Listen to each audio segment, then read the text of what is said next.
Eh bien bonjour à toutes et à tous, j'espère que vous avez la forme. Donc aujourd'hui on se retrouve pour la vidéo habituelle du débrief de l'épisode d'Obi-Wan Kenobi. Donc là c'est l'épisode 4. Alors comme d'habitude il y aura une partie non spoiler et une partie spoiler. Alors je tiens à vous dire que déjà, donc là on est dans la partie non spoiler. Déjà l'épisode, alors déjà il est plus court que les précédents. Donc là on est sur 38 minutes.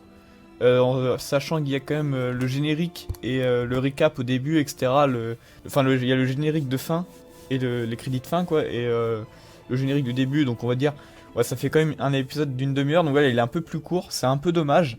Ça fait un épisode qui est donc un peu plus léger, mais ça n'empêche qu'il y a quand même pas mal de contenu dedans et il se passe pas mal de choses. Et donc c'est vrai que ça va assez vite, mais et c'est pas vide, c'est pas comme certains épisodes de Mando, surtout dans la saison 1 où t'avais des épisodes qui étaient un peu vides quand même. Donc ça c'est cool. Et en termes de réalisation, il est vraiment top. Donc c'est même, c'est la série est assez, tous les épisodes sont sur la même qualité, je trouve. Mais ce que j'avais trouvé un peu dommage, et je sais plus si j'en avais parlé dans la précédente vidéo, mais sachant que l'épisode 3 je l'ai revu entre temps. Bon, je vous dis pas c'est quelle scène parce que c'est du spoil, mais dans l'épisode 3, il y avait quand même un passage qui faisait un peu fan film, où le décor était pas très bien travaillé. Donc, enfin, en fait, il y avait pas trop de décor, donc ça faisait un peu fan film, mais après, bon, c'était un peu dommage. Mais après, c'est une histoire de budget, hein, vraiment. Je pense qu'ils préfèrent mettre le budget sur la fin pour faire un beau final plutôt que de mettre tout au début, au milieu, tu vois. Donc, c'est un peu dommage. Là, clairement, l'épisode, et surtout que dans l'épisode 3, il y avait aussi un autre passage au début où ça faisait un peu jeu vidéo dans le décor. Donc voilà, donc c'est vrai qu'en termes de réalisation, il était propre, tout quand même, l'épisode 3 il était super, mais il y avait certains passages qui avaient un peu de mal, alors que là, franchement, tous les passages sont très bien réalisés, il n'y a aucun souci. Et puis voilà, Obi-Wan il continue d'être vraiment superbe. Les personnages sont vraiment au top, donc je vous conseille de foncer. Mais après, n'ayez pas non plus trop d'attentes, parce que je pense que le plus gros de la série, les choses qu'on peut attendre le plus vont arriver dans les deux prochains épisodes, parce qu'il reste encore deux épisodes à regarder, le 5 et 6. Et donc voilà, et puis il est un peu plus court. Donc voilà, c'est un épisode qui est un peu plus court et un peu plus posé que les autres, mais en attendant du coup d'avoir, je pense, un gros final. Donc voilà, donc là on va passer dans la partie spoiler. Parce que je peux pas vraiment vous donner mon avis sans vraiment prendre des scènes en exemple, et que ça c'est trop compliqué. Donc déjà la première scène j'ai adoré parce qu'il y a un vrai parallèle entre Vador et Obi-Wan. Donc vous savez, donc dans le précédent épisode, Vador avait été blessé, il est donc placé là dans la cuve à Bacta, et qui est d'ailleurs une cuve, c'est pas comme la cuve de Boba Fett qui est genre horizontale, là c'est vraiment, elle est verticale. Bon, c'est un petit détail, c'est comme dans la cuve de l'épisode 5. Et du coup il y a un vrai parallèle parce que Vador lui aussi il est placé, il est tout le temps dans la cuve à Bacta, Vador, enfin très souvent. Et donc vu que les deux ils sont en même temps, ils vont avoir une sorte de connexion dans la force et il va y avoir un parallèle entre les deux, et ça j'ai adoré, c'était vraiment une super idée d'avoir fait ça. Et du coup Vador, Obi-Wan il va un peu avoir un cauchemar de son combat précédent avec Vador, le combat qu'on a pu voir dans le précédent épisode de la série. Et donc là il va se réveiller, etc. Et puis après ça va continuer. Pour ce qui est du Grand Inquisiteur, on n'a pas de nouvelles.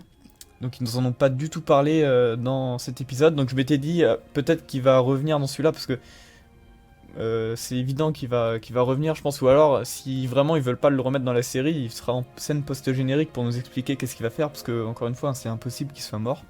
Surtout que les Pohan ont deux estomacs et qu'il a pris le sabre dans le bide. Donc il va revenir, c'est obligé. Mais là on n'a toujours pas une nouvelle donc, du Grand Inquisiteur. Après je pense qu'il le réserve pour la fin. Qui va revenir un peu à la fin en mode un peu spectaculaire, tu vois. Donc voilà, faut juste être patient par rapport à ça. Je voulais aussi vous parler de Reva. J'ai beaucoup aimé Reva dans cet épisode, et ce qui est cool, c'est qu'elle a un peu parlé de son passé. Notamment, il y a une scène où elle va interroger Leia, et du coup, elle va un peu essayer de manipuler Leia, elle va un peu genre tenter de se rapprocher d'elle en lui racontant son passé, etc. Mais du coup, c'est une bonne manière pour un peu la connaître un peu mieux. Alors moi, dans l'idéal, j'aimerais bien avoir des flashbacks de l'ordre 66, juste pour comprendre comment Reva, elle s'en est sortie, comment elle a été capturée par l'Empire et qu'elle est devenue inquisitrice. Et surtout, en fait, comment est-ce qu'elle sait que Anakin Skywalker est devenu Dark Vador. Donc elle connaît la vraie identité de Vador, ce qui est quand même rare. Il y a peu de personnes qui savent ça. Donc elle a forcément vu, en fait, elle a forcément vu Anakin tuer des Jedi, et sachant qu'Anakin était connu hein, au sein des Jedi. Donc après, elle a compris qu'il était devenu Vador. Parce qu'elle connaît l'histoire en fait. Donc c'est obligé qu'elle ait vu ça. Donc je pense qu'en fait, il nous réserve cette partie de flashback pour la fin. Parce qu'il nous avait montré, en fait, il nous avait montré, genre dans le premier épisode, faut s'en souvenir, il nous avait montré des flashbacks de l'ordre 66. Et on voyait une maître Jedi avec des novices qui les défendait. Et puis après, elle s'est fait tuer par les clones. Et sauf que parmi ces Jedi là, il y avait une enfant qui ressemblait. C'est Reva, c'est évident que ce soit Reva. Enfin, il y avait une enfant qui lui ressemblait énormément. Et donc c'est évident que ce soit elle. Je vois pas pourquoi ils nous auraient montré ça, sinon ça n'aurait aucun intérêt.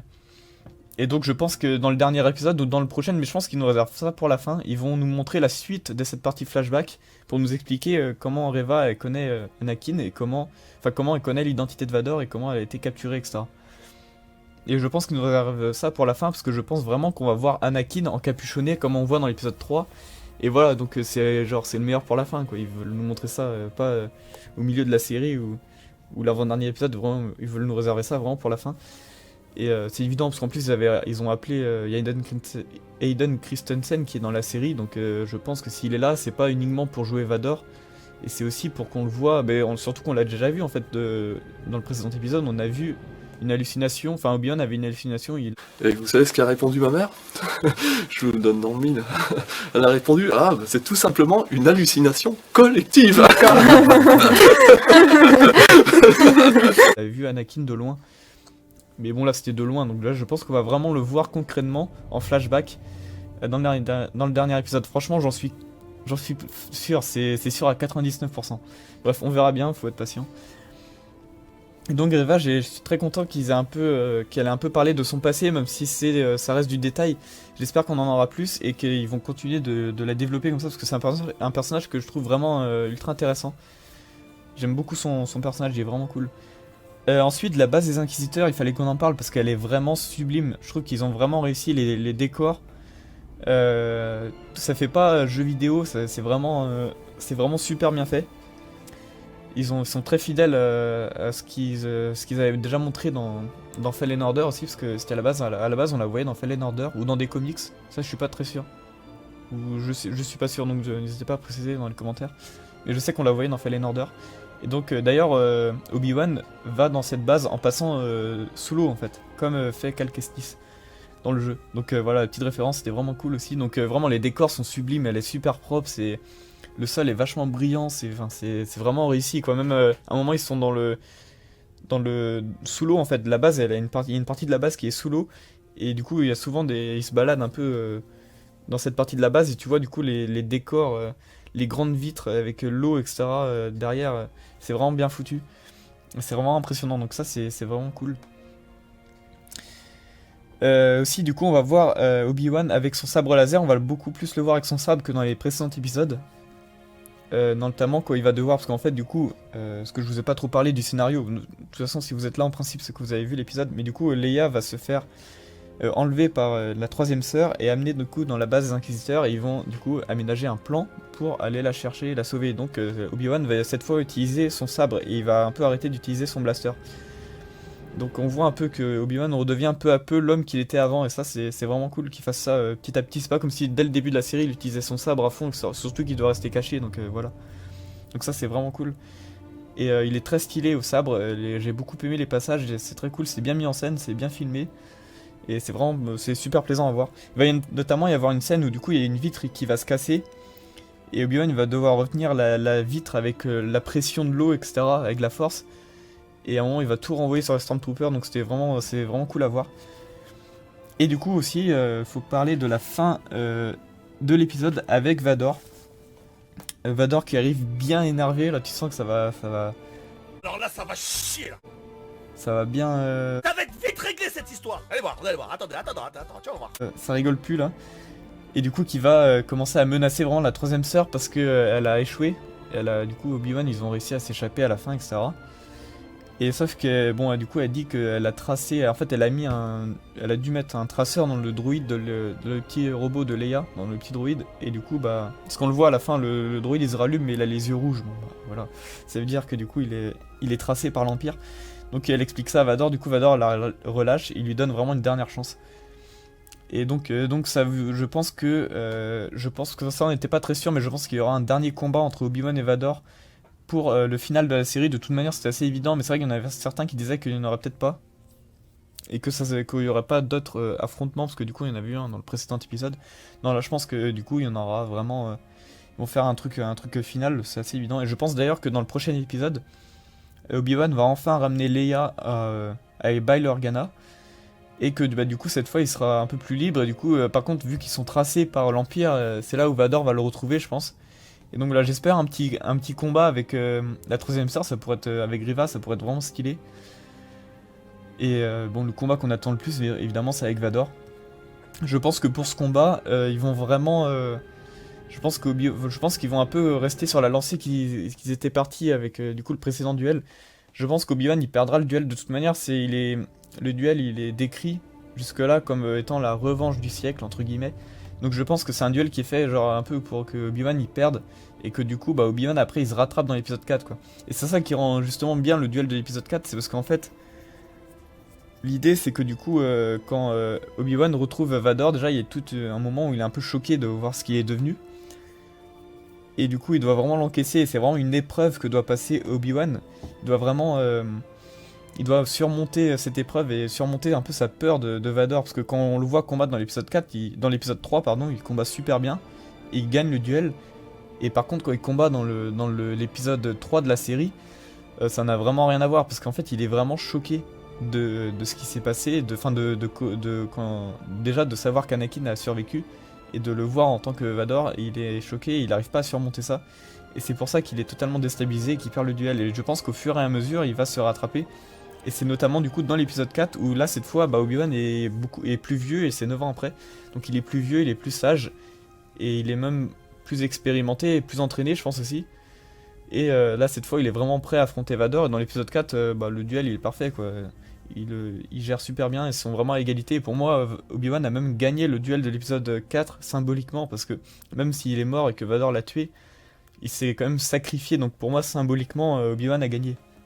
Surtout qu'il lui dit si tu me terrasses, je deviendrai bien plus puissant que tu pourras jamais l'imaginer. Donc pour moi c'est vraiment symbolique.